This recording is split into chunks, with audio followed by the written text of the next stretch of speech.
Assalamualaikum warahmatullahi wabarakatuh. Salam sejahtera untuk kita semua. Ya, bagaimana keadaan Anda di rumah? Selalu sehat walafiat tentunya ya. Oke. Selamat bergabung di kelas Fisika Lintas Minat kali ini ya. Ini adalah pertemuan kita yang kedua dalam sistem pembelajaran daring, di mana pertemuan yang sebelumnya atau pertemuan pertama kemarin saya meminta Anda untuk memberikan tanggapan terhadap mata pelajaran Fisika Lintas Minat ya. Saya sudah menerima berbagai tanggapan. Ada yang mengatakan sulit itu fisika itu ya karena banyak hitung-hitungan. Ada juga yang katanya fisika asik ya, entah asiknya di mana ya, saya juga nggak tahu. Iya, ada juga yang banyak yang tidak bisa memberikan tanggapan karena katanya alasannya belum pernah belajar atau ketemu dengan pelajaran fisika ya. Oke, sebenarnya Anda itu sudah bertemu dengan pelajaran fisika waktu di SMP ya. Cuman kalau di SMP dulu Anda IPA-nya terpadu, jadi di situ ada fisikanya, ada biologi ya terpadu ya. Kalau sekarang di SMA IPA kita pisah menjadi 3, ada fisika, ada biologi, dan ada kimia. Oke, anak-anak sekalian, untuk pertemuan kali ini kita akan membahas tentang hakikat fisika dan peranannya dalam kehidupan sehari-hari serta keselamatan kerja dalam laboratorium. Oke, kita simak ya. Oke. Untuk materi yang pertama itu adalah hakikat fisika dan keselamatan kerja. Oke, anak-anak, sebelum kita masuk apa itu hakikat fisika dan keselamatan kerja ya, ada baiknya kita tahu dulu apa itu fisika ya. Oke. Fisika itu merupakan salah satu cabang dari ilmu sains ya, di mana sains itu sendiri mempelajari fenomena alam yang diperoleh dari pengamatan, eksperimen, dan analisis ya. Kemudian fisika merupakan sains yang mempelajari tentang gejala alam fisis berupa materi dalam lingkup ruang dan waktu. Oke. Selanjutnya hakikat fisika ya. Yang pertama ya, fisika itu sebagai produk ya. Yang dimaksud produk di sini bukan produk makanan atau minuman ya. Oke. Yang dimaksudkan produk di sini adalah berupa fakta, konsep, rumus, model, prinsip atau hukum teori yang dikembangkan dalam ilmu fisika ya. Selanjutnya yang kedua, fisika sebagai proses ya. Maksudnya proses apa yang di sini ya? Proses yang di sini adalah metode yang diterapkan untuk mendapatkan produk fisika itu sendiri dengan menggunakan serangkaian metode ilmiah ya. Selanjutnya fisika sebagai sikap ya. Sikap apa yang dimaksud di sini? Tentunya bukan sikap asusila ya. Oke. Sikap yang di sini yang dimaksud adalah sikap perilaku ilmiah yang dimiliki oleh peneliti, antara lain mampu membedakan mana opini dan mana fakta ya. Jadi tidak berita hoax ya. Yang kedua, memiliki rasa ingin tahu, kemudian berani mencoba, jujur terhadap fakta, tidak bohong ya, seperti siapa? Iya. Kemudian terbuka. Selanjutnya peduli terhadap lingkungan, bertanggung jawab, ulet, gigih, dan bisa diajak untuk bekerja sama. Oke, selanjutnya ciri-ciri dari fisika itu sendiri apa ya? Yang pertama ya, fisika itu bersifat objektif. Maksudnya apa objektif di sini ya? Dia tidak direkayasa ya, sesuai dengan kenyataan atau fakta yang ada. Oke. Selanjutnya apa? Metodik. Yang dimaksud metodik di sini adalah tidak asal-asalan ya.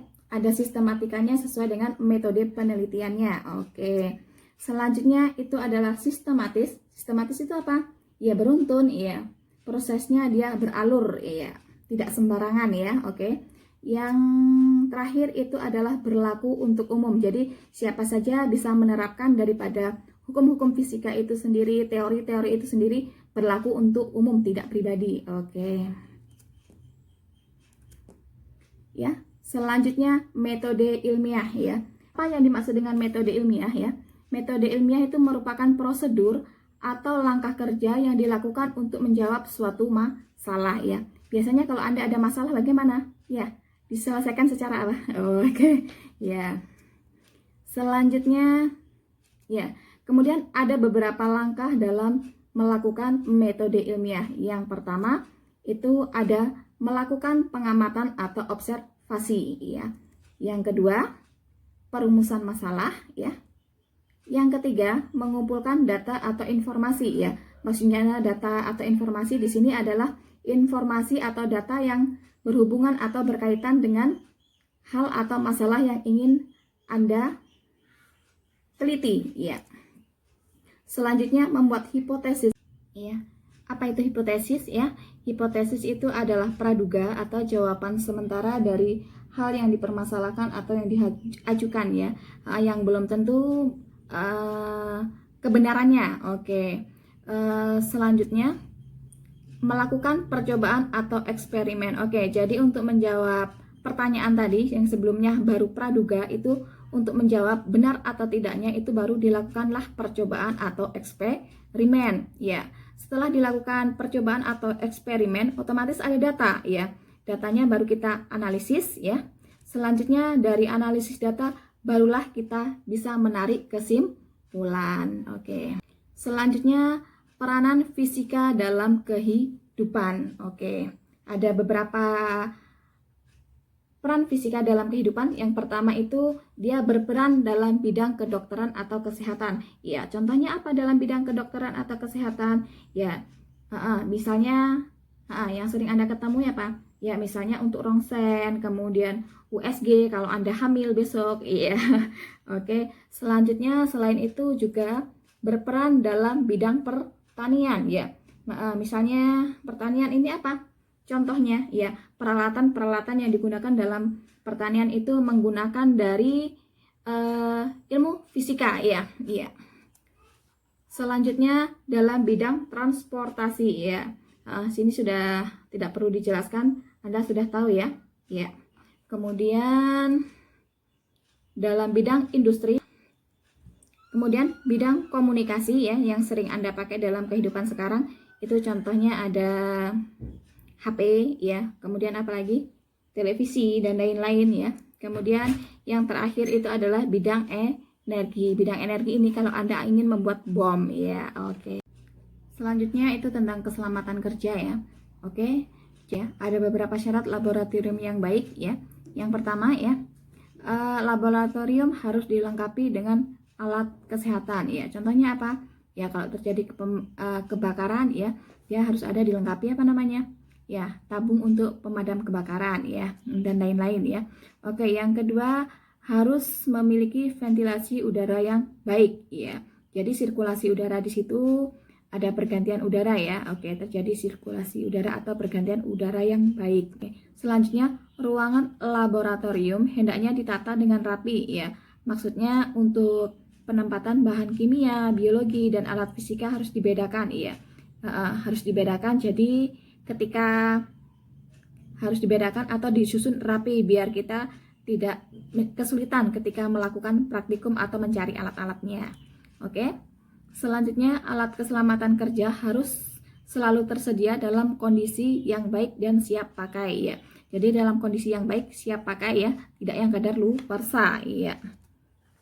Oke, selanjutnya memiliki jalur evakuasi yang baik, ya.